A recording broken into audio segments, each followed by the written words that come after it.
ನಮಸ್ಕಾರ. ನಾನು ಗಣೇಶ್ ಕಾರ್ ಅಂತ ಮಾತಾಡ್ತಾ ಇರೋದು. ನಿಮ್ಗೆಲ್ರಿಗೂ ಹೊಸ ವರ್ಷ 2025ರ ಹಾರ್ದಿಕ ಶುಭಾಶಯಗಳು. ನನ್ನ ಹೊಸ ವರ್ಷದ ರೆಸಲ್ಯೂಷನ್ ಏನು ಅಂತಂದರೆ, ಇಲ್ಲಿ ಮಂಡೆ ಬಿಸಿ ಅಂತ ಕಾಣ್ತಾ ಇದೆಯಲ್ವಾ, ಮಂಡೆ ಬಿಸಿ ಮಾಡ್ಕೋಬಾರ್ದು ಅನ್ನೋದು ನನ್ನ ರೆಸಲ್ಯೂಷನ್. ಯಾಕೆಂತಂದರೆ ಇನ್ನರ್ ಪೀಸ್ ತುಂಬ ಇಂಪಾರ್ಟೆಂಟು ಮನುಷ್ಯಂಗೆ. ಸೊ ಮನುಷ್ಯ ಪೀಸ್ಫುಲ್ ಆಗಿದ್ರೆ ಏನು ಬೇಕಾದರೂ ಸಾಧನೆ ಮಾಡೋಕ್ಕಾಗತ್ತೆ. ಸೊ ಯಾವುದೇ ಕಾರಣಕ್ಕೂ ಅನಾವಶ್ಯಕವಾಗಿ ತಲೆ ಬಿಸಿ ಮಾಡ್ಕೋಬಾರ್ದು ಅನ್ನೋದು. ಆ್ಯಂಡ್ ಸೋಷಿಯಲ್ ಮೀಡಿಯಾ ಅಂತ ಬಂದರೆ ಇಲ್ಲಿ ಕನ್ಸಿಸ್ಟೆನ್ಸಿ ತುಂಬ ಇಂಪಾರ್ಟೆಂಟ್. ನಾನು being A social media content creator, ಹೊಸ ವರ್ಷದಲ್ಲಿ ಎಷ್ಟಾಗತ್ತೋ ಸಾಧ್ಯವಾದಷ್ಟು ಕನ್ಸಿಸ್ಟೆಂಟಾಗಿ ವೀಡಿಯೋಸ್ ಹಾಕ್ಬೇಕು ಅನ್ನೋದು ನನ್ನದೊಂದು ರೆಸಲ್ಯೂಷನ್.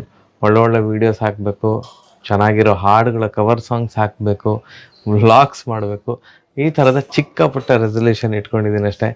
ನಿಮ್ಮ ರೆಸಲ್ಯೂಷನ್ ಏನು ಅಂತ ಕಮೆಂಟ್ ಸೆಕ್ಷನಲ್ಲಿ ತಿಳಿಸಿ. ಮತ್ತೊಮ್ಮೆ ನಿಮ್ಗೆಲ್ರಿಗೂ ಹೊಸ ವರ್ಷದ ಹಾರ್ದಿಕ ಶುಭಾಶಯಗಳು.